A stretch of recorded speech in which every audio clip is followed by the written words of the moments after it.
This is the Annex, a sociology podcast. I'm Dan Morrison from the University of Alabama in Huntsville. I'm so excited to talk with Catherine Tan, Assistant Professor of Sociology at Vassar College. Dr. Tan is the author of Spaces on the Spectrum: How Autism Movements Resist Experts and Create Knowledge, published in 2024 by Columbia University Press. Tan specializes in medical sociology, science and technology studies, social movements, and qualitative research methods. Today on the Annex, expertise, health activism, and contentious knowledge. Our conversation was recorded on February 26, 2024. Stay with us. All right. Well, Catherine, it's so good to see you. Thanks for making time to be on the Annex. I know we're in the middle of a hectic semester, at least for me, and so I hope you're doing well up in New York. Yeah, thanks for having me. All right. Well, let's dig right in. I think many of our listeners will have heard of Dr. Andrew Wakefield's widely discredited and retracted Lancet paper that suggested a causal link between the MMR vaccine and autism. Some may have chosen to delay or even forego certain vaccines for their children. Fewer, however, are likely to know about the autism rights movement. Could you briefly fill in my description of the alternative biomedical and autistic rights movements for me and for others? Yes. So in this study, I compared two movements. I studied two movements that concern autism. So they are what I term the alternative biomedical movement and the autistic rights movement. And I'll describe both of them separately. So the alternative biomedical movement is composed of parents and practitioners who believe that autistic children are autistic because of environmental exposures. And they believe that one important exposure is from vaccinations. So believing that vaccines cause autism, they argue that, well, if we know what caused it, maybe we can reverse it. So the other part of that is they insist that autism can be quote unquote recovered, right? So if a child is quote unquote vaccine injured, then they can be recovered.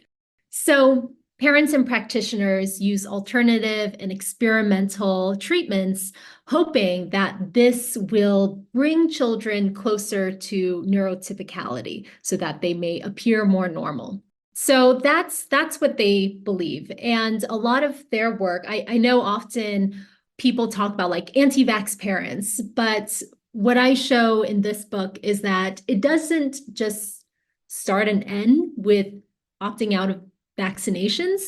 There are many steps that come after that, right? So when parents believe that their children are autistic because of vaccines, they also want to do something about it. And so autistic kids are receiving all these different treatments in hopes that they would become more typical or normal. So that's one group. The other group that I examine is the autistic rights movement, and that movement is composed of mostly autistic adults and allies, but mostly autistic adults.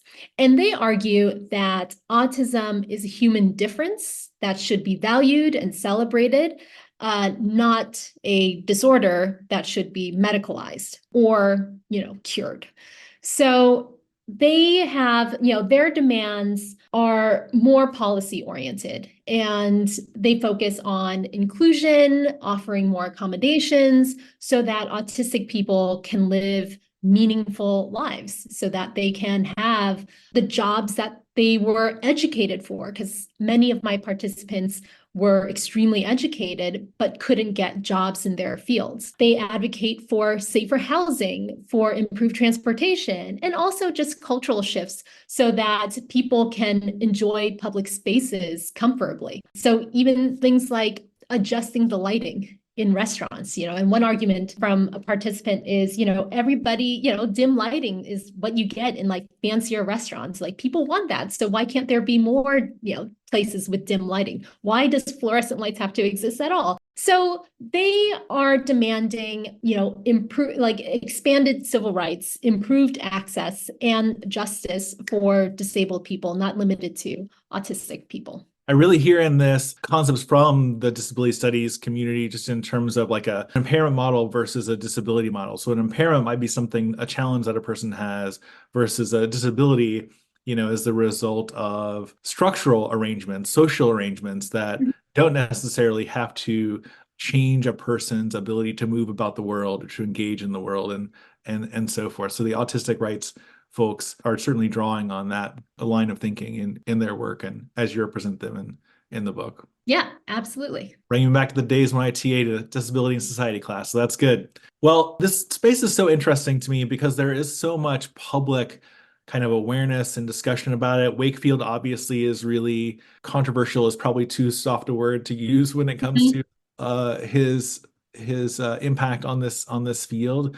This is not in the script, but can you tell us a little bit about not only Wakefield's study or the link that he was positing, but what other issues did Wakefield have? Because this was not a person, as you tell it in your book, not a person who was just a disinterested scientist who somehow found a link between vaccination and autism. This is a person who was very entangled with a lot of other interests in this field. Can you say something about that? Yeah, so the idea that there could be a link between autism and vaccine, that was not something Wakefield like introduced to the world. It was already floating around. Like that connection had already existed. And so he had a financial stake in this vaccine autism connection because he was proposing a patent, or he had filed a patent for a new vaccine that would like isolate the MMR. And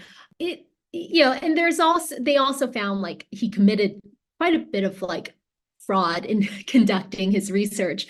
And in addition to all that, like he also was proposing a treatment for not specifically autism, but he had invested in a treatment that would help with quote unquote vaccine caused gastrointestinal issues, which he then links with autism. So he was financially invested in the vaccine autism link.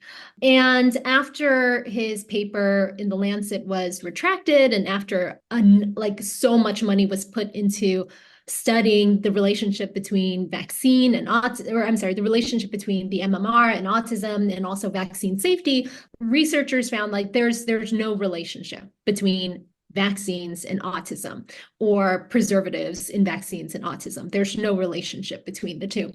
But even after that had been established over and over and over again, he continued to enjoy quite a bit of celebrity among parents who continue to believe that there is a relationship between vaccines and autism because, parents claim that they observe their children changing after getting vaccinated. And there are a number of things that can account for those stories, right? Like, autism happens to be diagnosed around the same time as when children are receiving the MMR. So there are those coincidences.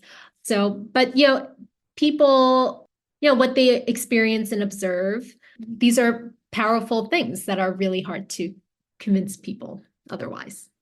Right. Well, I think that's a good segue to the question I have about the women, specifically the mothers of the alternative biomedical movement. And one thing that you track in the book is how mothers often take on a great deal of responsibility for both their child's diagnosis and treatment. And so I'm a parent and I would like to know what you think. Why are fathers mostly let off the hook? And in terms of responsibility, and also why are they widely praised when they even minimally participate in this community? Because these mothers are doing a lot. One of the things that you see in this book is the just tremendous amount of labor it takes and also expense it takes to be fully enmeshed in this alternative biomedical movement. Mhm. Well, Dan, you already know the answer to that, but I mean, gendered expectations, right? So it's not just within this group. We see, fathers having fewer responsibilities in caregiving, whether they have disabled children or not, right? A lot of caregiving falls on women. And so It's not surprising that women take on more responsibilities within the alternative biomedical framework. But beyond just like women taking on more care work, it's also because these women in the movement, these mothers in the movement, have been taught that they are partly to blame for Mm, their children's autism. And it could be because of their lifestyle when they were pregnant, right? And it's not, we're not just talking about drinking and smoking, not at all, right? Like women were concerned about, is it because I had too many manicures when I was pregnant? Or is it because in the years before I became pregnant, my lifestyle wasn't healthy enough, I wasn't eating well, or I was working too hard. So the alternative biomedical movement presents an autism framework that implicitly and sometimes explicitly blame mothers, right? It blames mothers for their children being vulnerable to autism. And so they feel this moral obligation to do something about it, to help their children recover and to make all the sacrifices that they can to prove that they love their children and they owe this to their children. So mothers are taught that they are to blame and that they are the ones responsible for reversing this horrible thing that they did. And then fathers, they're there. And, they sometimes go to these conferences with their wives. I mostly, in the years in which I conducted this, this project, they were all straight couples. I did not encounter any gay couples. They were all very normative, like straight couples. Because someone had asked about that. So the fathers, when they do something, even if it's really minor, they get celebrated. And at conferences, there was this one part in the book in which I talked about how Jenny McCarthy asked all the and she's Jenny McCarthy is known for her anti-vaccine stance. And in the 90s, she was like on MTV, or was it VH1 or MTV? I don't remember. But it was on Singled Out. Anyway, so and I think she was a Playboy bunny. Anyway, so she asked all the men in the room to stand up and receive applause from the women because men were not expected to participate in their children's recovery process, right? And when men did show up, when there were enough men there, they organized like special events so that the dads can have some time off, from all the hard work that they do the rest of the year. So, they get sent to like golfing play dates and they get to enjoy all these little parties and treats while women are expected to be there gathering information so that they can bring this information home and act on them and, implement them. And there was one father who was super active, and it was mainly because he himself was a medical doctor. And he at that point, he was no longer a medical doctor.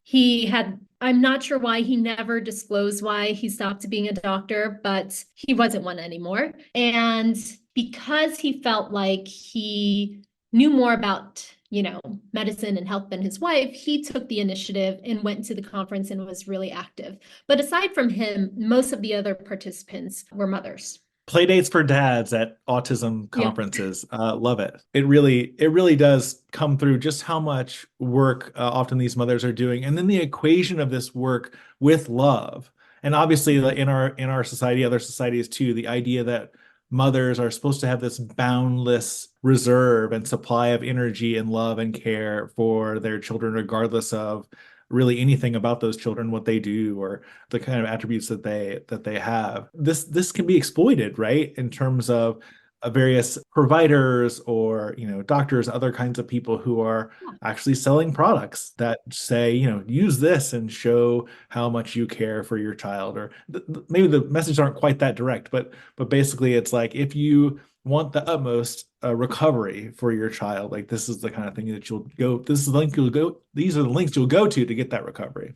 Oh, yeah. And that's really explicit, right? Like they will say, this is something that you have to do if you are committed to recovering your kids. And because, like, the movement, or I'm sorry, because these treatments are not backed by research and they're most of the time, they're like no formal studies on these interventions, it's so uncertain. And within that space of high uncertainty, you can sell a lot of stuff to people because it's like, well, we can't make promises, but you should try. Like we can't make promises that this will work, but it could. Don't blame us if it doesn't, because we're not saying, we're saying every child is very different and every intervention works a little differently on everybody. So, we can't be held accountable for whether or not it works for you. But you are obligated to at least try because recovery is the most important thing. Mm-hmm. And it's your fault for having to go through this process in the first place. Yeah. Yeah. So yeah, making mothers responsible for their as a fetal environment, so to speak. We're gonna get back around to the issue of efficacy Yeah. and how these treatments are pan out in the real world. But I want to turn to what I think of as the central concept in your book. You developed the concept of contentious knowledge to describe how these two groups contest and often reject what they see as the mainstream science on autism. So can you give us a couple of examples that illustrate how these two groups challenge this dominant view of autism? Yeah, so the term I use, contentious knowledge, refers to the way participants aim to challenge experts and mainstream understanding of things. But I also want to point out that, these are not clean categories, right? Like it's not like it's mainstream ideas versus alternative biomedical ideas versus autistic rights ideas or neurodiversity ideas. Like a lot of these boundaries are kind of blurry. But participants from these two movements do see themselves as being oppositional to experts and this idea of a cohesive mainstream idea of autism. But, like people are still researching autism, its etiology, its risks, prevention. Like people are, it's still a very active research agenda, right? But importantly, these participants perceive themselves as being oppositional. And so it's hard to say, like, I mean, being against vaccines is pretty obviously oppositional, right? But there are also a lot of researchers who are sympathetic to the autistic rights arguments that this is a human difference, right? And so it's not always like clear cut, but participants saw themselves as being very separate or different from what experts believe. So the parents and doctors of the alternative biomedical movement see themselves as knowing the truth about autism. And because they believe they know the truth, they are trying to represent their children's best interests. And so they perceive themselves to be under attack by by autism researchers, by doctors, by other parents. They see themselves as constantly under attack and in a position in which they have to defend their choices. Right. So they position themselves against, doctors and parents because their understanding of autism is so, their understanding of autism is controversial, right? Like it, and especially the vaccine piece. That is a very anti-science. But then there are other things that they do that are not totally out of, not totally unconventional, right? Like they support like gluten-free diets or casein or dairy-free diets. And there are a lot of parents who have tried that. And there are a lot of doctors who are not against parents trying those things. Right? But then it gets a little more complicated when they're employing things like experimental stem cell therapy. Well, okay, that's not great. Or like, experimental hormone therapy or therapies with parasites. Like, okay, that's when we're like, okay, that's a hard separation. But then because of like the diets and some of the other arguments that they have about, gastrointestinal issues, like it's not totally separate from what other parents outside of that movement believe and are doing. Okay, so then autistic rights activists, they are pushing against the idea that autism is a disorder that has to be fixed or cured or prevented. And so they mostly position themselves against parents of autistic children because they understand that, well, parents of autistic children have a lot of political power, and they are immediately consequential in the lives of these children, right? These children depend on parents, and if the parents see their kids as being disordered, well, that's really a problem for autistic rights activists. So they take issue a lot of times with parents of autistic people, but also they make demands on local politicians so that they can enjoy a more inclusive society, so that they have better opportunities with work and housing and other social safety nets and healthcare and things that people need. That's good. I guess I was just thinking about like let's say I'm a parent of a child and that's just been diagnosed with autism. I'm aware that there are these like fringy kind of people, but maybe I go to an event or something and I meet them and they're talking about gluten-free diets. Mhm. They're talking about limiting animal fats or something like that. They're talking about something that's like is in that sort of health and wellness space that's not in that go to India and get in stem cells or something like that. Go far, wherever that is. Do stem cell medicine tourism or something like that. How there's sort of like a gradual process where people take on these frameworks for understanding the cause of their child's autism, over time. It's not that people come with these in these categories that they're either like, pro mainstream medicine or mostly alternative biomedicine. These are really like longer term like processes as people come to to become members of various like thought communities, right, and other kinds of in-person communities. Yeah. So it's not like their kid gets diagnosed and then the next day parents are like, okay, well, obviously it's vaccines and I think I can, fix this. Right? Like most people don't, automatically arrive at the movement. So often, when parents reflect back on the story of how they arrived at the movement, many point to the moment when they received a diagnosis from their child's doctor or pediatrician. And in that moment, they recall like a sense of betrayal or kind of disenchantment because their doctor did not give them the answers they were hoping for, right? Or they perceived doctors to be really callous when they delivered this really heavy diagnosis, this life-changing diagnosis. And they felt like they weren't fully supported, or they didn't have enough support, or they weren't presented with really good options on what to do.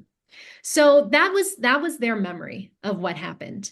And then from there, they started looking for, they hopped online like everybody else. They started Googling, and in the process, they come across, the organizations that are part of the alternative biomedical movement. The other thing is recommendation from friends or family, who have been involved in this world or are familiar with it. So they may get connected that way. Or you may just be outside on the beach one day and someone notices that, your child is autistic, and they'll approach you and give you unsolicited advice, like it did happen with one of my participants, right? Like he was just hanging out with his son and, some busybody came up and was like, oh, well, let me recommend this, specialized practitioner for you to see, and maybe, your child can get recovered. And that interaction, turned out to be very expensive. So that's how a lot of people, tell the story of like how they entered into this movement. It was first, a sense of, distrust or a loss of trust with their doctor, or specifically their child's doctor, not their doctor. And then in that moment of vulnerability, learning about the incredible possibilities of alternative biomedical treatments and having friends and family perhaps support them into the movement. That said, also people experience friends and family who were really skeptical of them joining this movement or using these treatments. But it's not so much like that middle part, but it's like the disappointment they felt with their children's pediatrician that kind of helped push them in this direction. Yeah, I think, the market for hope seems to be bottomless, right? Like many people would like hope, especially when they consider autism to be such a significant and serious and life-limiting condition. which leads me to my question about the autistic rights movement, actually. So the autistic rights movement envisions a world where being autistic is not a reason for treatment or punishment. That's what you write on page 76 of the book. So how does the autistic rights movement relate to the broader disability rights movement, like more generally? The disability rights movement emerged like around the same time as the civil rights movement. And it wasn't until like the 90s, the early 90s, that autistic people started coming together to form community. This was before we even talk about activism or advocacy, right? Just to find each other and to form a community. And before then, it was really hard because, it was also there were far fewer people diagnosed with autism. Mhm. Um, but in the early 90s, the numbers were going up, but also you have things like, the internet was I happening. remember. Yeah, have you heard of it? Yeah. So, but that was really critical to accessing and finding other autistic people in the world. And so once they form communities, which took a long time, because a lot of the organizations and conferences that had existed were for parents. And so at these parent-oriented conferences, sometimes autistic people would come along, and then, there would be a separate table, and they can do Q&A or they can meet. But it was still very much the tone was very much about like disorder, and it was controlled by parents. And then as the community formed in like the early 2000s, ASAN emerged, and they have a political agenda. And so I would say that was when autism rights activism became like more of a thing, at least in the United States.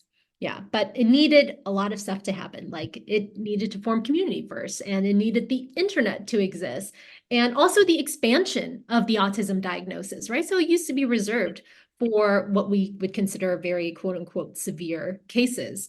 But as the diagnosis or the diagnostic category expanded and included more people, particularly people who were able to communicate, either, online and could write and read. And, that was also important to finding others, right? Independent of parents. I think one of the most striking parts of the book about the autistic rights movement is these conferences that are held where you get a bunch of people who are diagnosed with autism, autistic people together, and they talk about activism, they talk about advocacy, they have these like very intense experiences, not unlike people have on retreats. But one of the things you highlight in this book, one panel particularly, I thought was very interesting and quite funny, which was the Ask a Neurotypical panel. So, can you tell us about this Ask a Neurotypical? Because I think it exemplifies quite a few of the most salient things about this movement. Yeah, I was the neurotypical for like 2 years. So Okay, good. Well, there you go. So at these retreats and conferences, this is a time and a space where autistic people can imagine what an autistic friendly world would look like, right? So it's not rushed. Like, at ASA, there are like a million panels happening at once, and you're just kind of running all over the place, or it can be overwhelming. And they're all stacked, right? One right after the other. Like the pace is much more relaxed, and, there are fewer panels. So you're just sort of, everyone is watching the same thing, and it's at a really relaxed pace, and you're allowed to like be as comfortable as you would like to be. The lights are dimmer, which was lovely. And it catered to the needs and interests of autistic people. So like the parties, like they would have these glow parties where all the lights are off and you would just have like glow sticks. And that was a tradition. Another tradition is what you had mentioned, which is like Ask a Neurotypical, which I described it as like part performance art and like part actual true panel.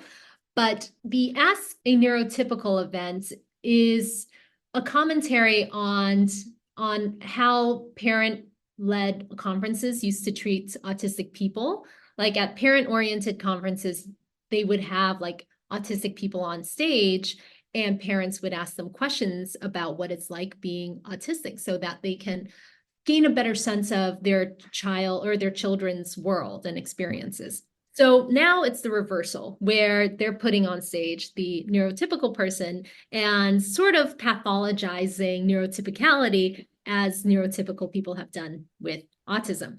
So I was the neurotypical person. Usually there are two. So it's always me and another person, or at least for 2 years, it was me and another person. And the last, the last time I did it during my field work, it was this super broy guy. And they were asking, the audience was asking about, well, what kind of textures do you enjoy? Or like, why do you insist on making eye contact all the time? Like questions that kind of poke fun at neurotypical behaviors or behaviors that autistic people associate with neurotypicality. So it's like, why do you insist on small talk and stuff like that? And so, I mean, the neurotypicals on stage will, try to answer it as honestly as possible. And so it kind of drifts between this like world of, performance art where it's kind of funny and people are poking fun of neurotypicality, right? Like questioning, or really just like putting the status quo on its head, right? And there was also this element where some audience members really wanted to understand why neurotypicals behave the way they do. So like it was, what did they ask? I had written that they asked me about like why do neurotypicals have to be so like aggressively social? And I was like, oh, I really like being around people and I, if I could, I'd be around people like every day. And they're like, well, but then how would you know who you are if you're around people all the time? And so I was like, okay, well, all right. Yeah. A little too close to home, huh? I know. I was like, okay. They're like, where was the time? Where's the time for introspection? I'm like, well, guys, I don't know. So, so yeah. So it's a commentary on how they've been treated before, but also just as parents have learned about the autistic experience at those conferences here, autistic people learn about the neurotypical experience. Your comment about eye contact made me think about the demand, right? So oftentimes, even like parents will tell their children, like, look me in the eye when I'm talking to you. And Mhm. you can imagine a person with an autistic person being told that a bunch of times when they're growing up. So that's a particularly poignant kind of question, I think, Yeah. for that community. All right. Well, as folks can tell, we're toggling back and forth between the alternative biomedical movement and the autistic rights movement. So, the next question is about the alternative biomedical movement. So, for parents in that movement, as we've said, treating their child is often understood to be a moral obligation because they conceptualize autism as something that came from outside their child, not a condition basic to their child's biology or genetics. And in fact, as we've said, it often is seen as a test of love, this searching for treatments. Yet outsiders often consider those same treatments that the parents try as not only unusual, but even abusive. So, can you help us understand and see this from the parents' perspective? What is going on here as families persist in alternative biomedical treatments despite their mixed, ineffective, or even downright dangerous results? Yeah. So, going back to what I said earlier, parents, specifically mothers, understand. Well, let me backtrack a little bit. When parents receive their children's diagnosis, at least the parents that I interviewed, they wanted something to be done, right? They desperately wanted their child to not be autistic.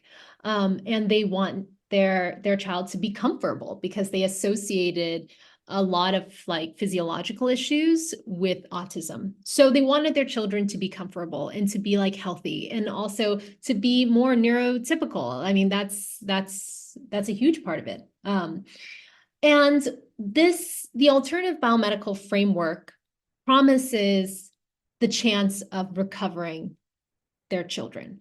Mm. But in order to access recovery, mothers have to accept that, well, they were in some ways complicit, right? They had set up their kids to be vulnerable. They had offered their children vaccines, and so they saw themselves as responsible. So parents had to see themselves as complicit in this way of understanding autism in order to access the treatments, because the treatments belong to this way of understanding autism, right? The treatments supposedly work because you are reversing all these environmental injuries. So you have to believe that autism is caused by environmental injuries. And if you believe that autism is caused by environmental injuries, it means that you contributed to those injuries, right? So anyway, they feel this moral obligation to help their kids. And when they are using these interventions, I mean, it's not, they're not easy. Even the diets are not easy, right? You're changing a child's diet and removing a lot of the things that children like, which are like breads and sugar and like dairy, right? Like bread and dairy, like that's like the gluten-free, casein-free diet is sort of like one of the first things that parents try. And it's extremely difficult. But through like the complications and the challenges, like parents get to feel that they're making sacrifices and they're doing something good for their children. As you move on to more experimental interventions, then, parents decide, they negotiate with their doctor the safety of these different interventions. And that's the other thing. You have people who represent medical authority there, right? You have doctors saying, yeah, this is fine, this is safe, in fact, I'll sell it to you, right? It's not, parents are not just inventing these things on their own, right? There are doctors and practitioners who go to these conferences, who meet with patients and patients' families and prescribe these things. Parents are not just out there saying, oh, let's just go travel to Cancun to do this experimental stem cell therapy. Like their practitioner suggested it, or they brought it up to their practitioner. Their practitioner is like, sure, that sounds like a great next step. Right. So these things have been in some ways like legitimized or validated by the medical authority that exists within the movement. So while we on the outside, while people on the outside might see it as being obviously dangerous, like why are you giving your kids parasites? Like why are you giving your kids oh gosh, what was it? It's to I'm having a brain fart. It's for like lead poisoning. What was it? Chelation. Why Oh, are you chelation, chelating yeah. your yeah. So, um, from the outside, people see these things as really questionable and dangerous. And, these things are sometimes dangerous, right? But for parents, it's like, well, their doctor said it's okay. Their doctors recommended it, right? They're giving their kids hormone shots because their doctor not just recommended it, but made it in his basement and is selling it to them, right? Like that's so, it's when you see it that way, you can understand why parents were using these different interventions that were really experimental. And that's because there was an authority figure there who said it's okay. I think this really gets to some of the core lessons here about how these forms of knowledge and the ways groups develop that knowledge and are reinforced in that knowledge and defend their understanding of, in this case, the cause of autism, and then therefore the what kinds of treatments make sense for that condition. Your chapter 6, The Outsiders, is about this and discusses how each movement legitimizes their forms of knowledge. And in fact, you tell a pretty interesting, kind of shocking story about how Wakefield was honored during a conference of alternative biomedicine advocates in 2014. Could you share that story as an illustration of how knowledge works in this group? Yeah. So, uh, multiple times he's been honored at these conferences. He's a very popular celebrity. So if they can get him on stage, they'll do it. So he's won this recognition a couple of times. It's called the Galileo Award, and it's what you get when you are challenging authority, right? So he, even though he has lost his license to practice medicine, and even though his research has been debunked, he is still an important figure in this movement.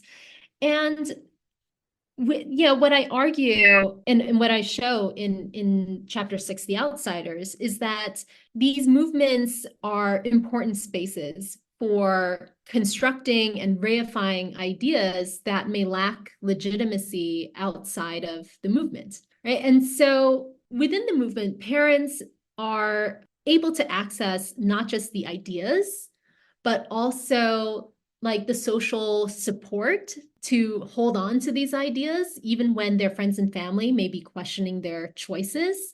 And importantly, they're also accessing a like growing and thriving market. So they can actually access the material things that would turn these ideas potentially into reality, right? They are accessing treatments and tests, like laboratory tests, like very specialized tests that, LabCorp is not going to give you, in order to transform their kid into an autistic child who could potentially be recovered.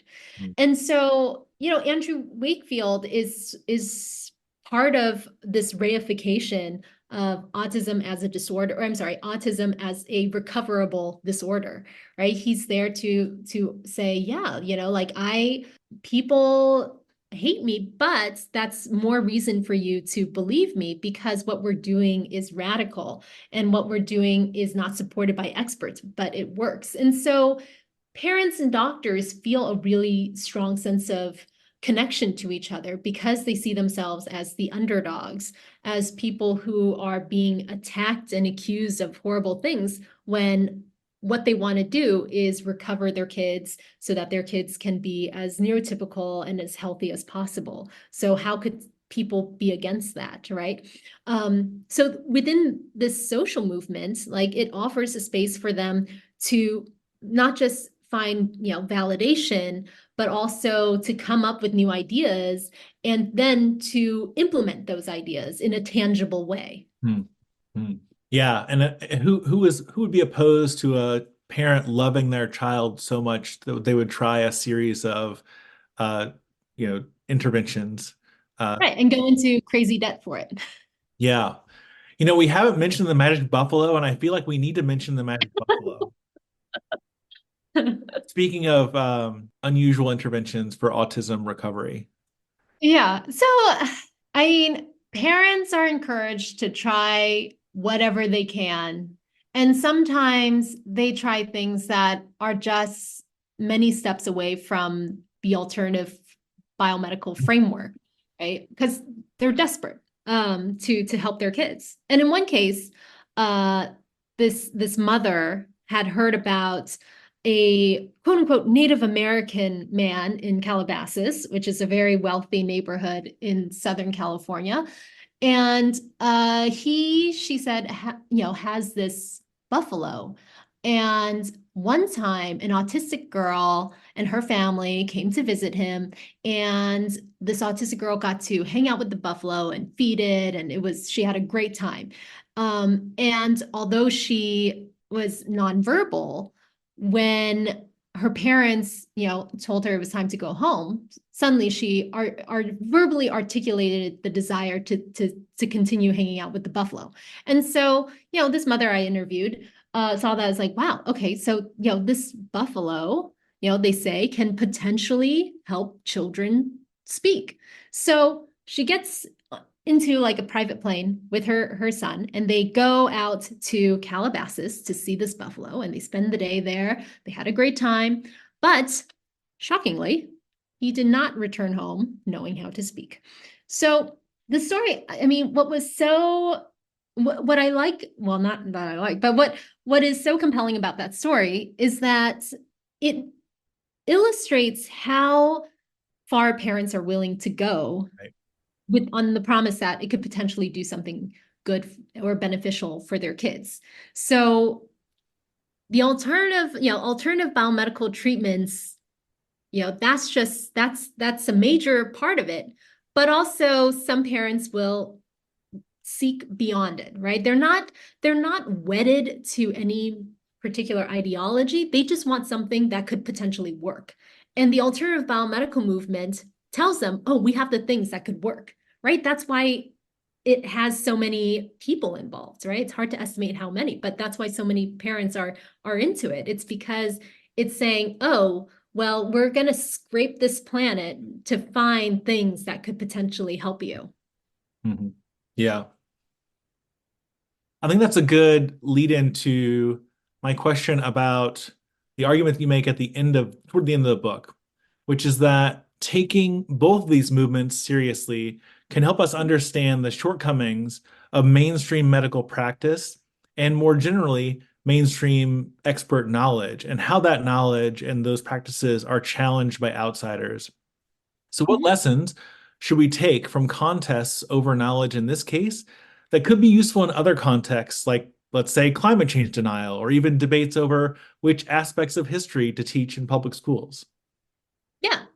Well, so these movements do not like appear out of nowhere, right? They emerge because people have identified shared problems. And now with just the internet, social media, it's much easier to find people who are in similar situations, who have had similar experiences, similar desires. And so once these groups form, as I showed, they become important spaces for knowledge production and for validation and for accessing like the material goods to turn this knowledge into something like actionable, right? So we need to better understand like the core reasons why people are collectivizing. And if you examine like the fundamental reasons why people collectivize around something like autism, then the alternative biomedical movement and the autistic rights movement start to look more similar, even though they're so different. And, in throughout the book, they're different in every single way. Autistic rights people are like, can you not treat us like we're diseased? And the parents are like, oh, you're definitely diseased, right? So we see them taking extremely different positions. But if you whittle it down, you can see that they're actually asking for very similar things. Mm. And it is a better life for autistic people, disabled people in general, Right. right? So, I mean, the United States is, a lot of countries are, but the United States is a pretty awful place to be if you are not in perfect health and if you are not rich and if you are not white, right? Like the US is not a great place to be, and there are very few safety nets. So parents are worried is what's going to happen to my child when I'm dead and I'm no longer there to ensure that they're safe. And autistic people are like, we are adults now and we are not safe, right? And we don't have jobs and we don't have secure housing and we are, always at threat of being homeless, right? And so those are real concerns and they impact people right now. And so because we don't have like universal healthcare, we don't have like universal in a universal income or guaranteed housing, because we don't have all these things to ensure that people have their basic needs and that they are safe, parents are going to try to get control by doing whatever they can to prepare their kids for this world that's not going to support them.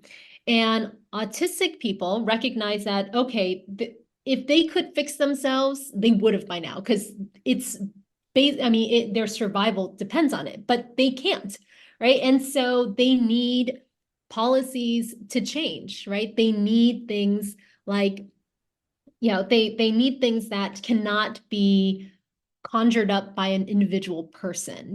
They can't bootstrap their way to success, right? And so that's where I see the commonality. Like if it wasn't so scary to be disabled in the United States, you wouldn't have parents, you know, making questionable medical choices for their kids. And autistic people wouldn't need to make these demands, right, for an expansion of rights and protections. So, if it's disability does not have to be a scary thing, right? That's we've decided to make it really scary. Yeah, and the consequences in our society, as you're saying, are dire, right? I Mhm. mean, the rate of homelessness and poverty for disabled people is certainly, as far as from my most recent stats I saw, is certainly higher than for Mhm. temporarily abled people, because those problems are coming for some kind of problem is coming for pretty much all of us as we age, or some kind of limitation is coming for all of us as we age. Yeah, I'm glad you put those two things together, because these are very different reactions to the same fundamental set of social arrangements that make it so difficult to be a disabled person in our society with these dire consequences, as you say. Well, taking a step back, I wonder if you could say something about your method in writing about these two movements. While being faithful to their perspectives, you also recognize that one of these movements has a very different relationship to evidence compared to the other, and to mainstream medicine. So, take us inside the maybe the writing process here as you represented these two movements, Catherine. Dan, it was really hard writing because yeah, I don't I definitely did not want to present my uh participants as stupid people because they're not stupid, right? And they are vulnerable people, right? And I think that, in some parts of the book there are some clear villains and, but for the most part, like the parents in my parent participants, like I didn't want I was really careful to not present them as being like incompetent or stupid people, right? They were making these choices because there were people out there who fed on their fears, right? And who exploited their worries and their hope.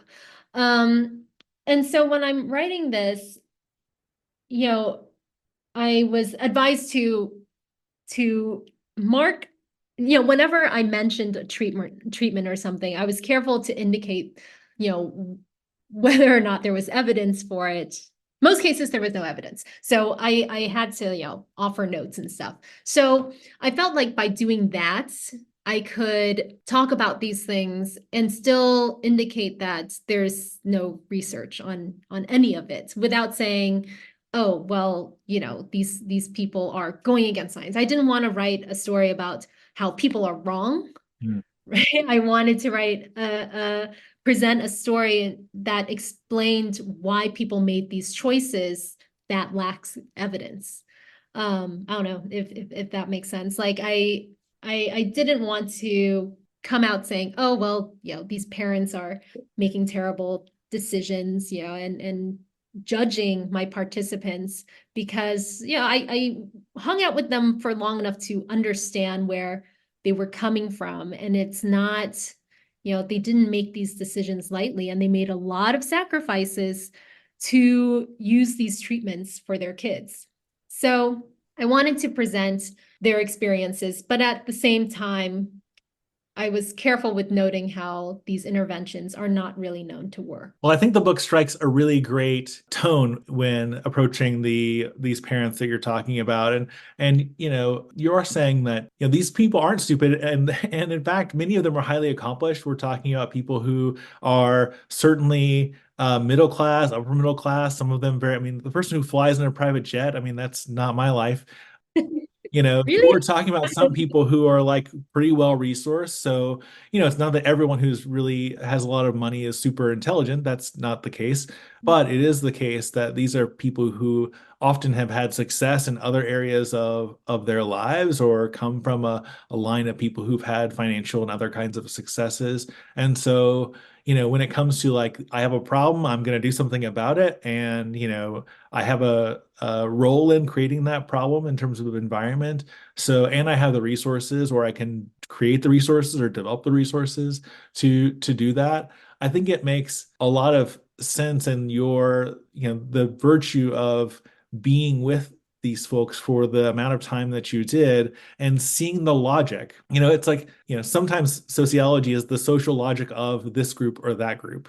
And so I think when you're looking at the way these really like epistemic communities are being formed around alternative biomedicine or around the autistic rights movement and defining autism as not a pathology or not a disease. Um, right, just shows the power of some of the work that sociologists of science and knowledge do. So that's in part why I was so excited to have you on to talk about the book, Catherine. Hey, thanks for having me. This was fun. All right. Well, I think that's all we want to say, at least for now, about this book, and it really is a pleasure to read well-crafted text. So, dude, want to turn to our banter segment. Catherine, you and I bounce some ideas around, and it turns out we have very different viewing habits, which is fine. Um, that's good. I was just saying to Catherine that I've been watching F1 Drive to Survive, which is a Netflix show about F1 racing, which I actually had no, so I'll educate you about this, Catherine, if you don't mind. Yep. This is a show about racing cars, the ones with the open wheels and the cool fins and the giant spoiler on the back. Around, like And they around a go, track. they're called circuits. So it's not like an oval like in NASCAR, which I guess is usually an oval. I don't know about NASCAR. Don't come at me. But some of these races are on the streets of major cities like and spaces like Monaco and Baku and Azerbaijan and a bunch of other places. F1, it's very high speed sports car racing. There are 10 teams that compete. Each team has two drivers. And so in this whole sport, worldwide, there are 20 competitors, and they're each supported by hundreds and hundreds, if not thousands of people who are dedicated to putting the best driver in the best car possible.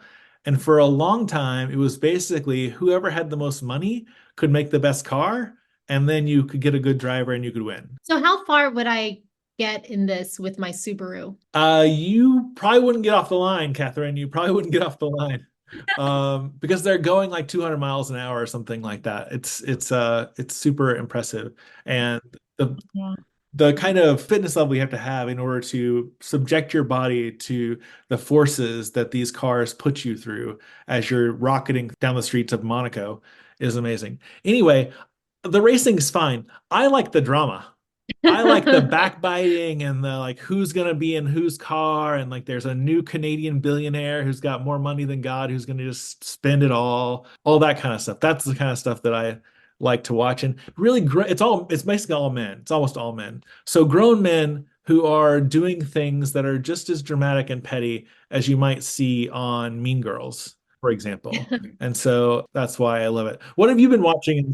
I would like to see a show where people race really old cars, like their 1993, Corolla. That would be cool. I would That'd watch be that. awesome. That'd be awesome. My sister's husband actually races in a Plymouth Neon. I don't know if you know what a Neon looks like, but it's a very cute car. Got two bug eyes on it. Anyway, what have you been Oh, watching and what are you up to in your downtime, Catherine? well, okay, so I'm really bad with TV. I like to rewatch things that I've already seen, and I don't really watch TV. I just kind of have it like in the Mm. background. So if I've listened to all my podcasts and everything already, then I'll listen to Seinfeld again, or No. I'll have like 30 Rock or something playing in the background. So I've been rewatching a lot of things. The newest thing I've watched, well, actually, I'm watching Abbott Mm. Elementary. So that's like the only real new show that I'm keeping up with, and it's great. And I don't know, aside from that, in my free time, I do horseback riding fairly regularly, and I also do stained glass. And I like to enter them into the county Nice. fair, and I'm always the only, I'm always the only person Really? entering. So I automatically win by default. Which is cool. I get $10. Oh, good. Yeah, so that's generally, what I do in my spare time.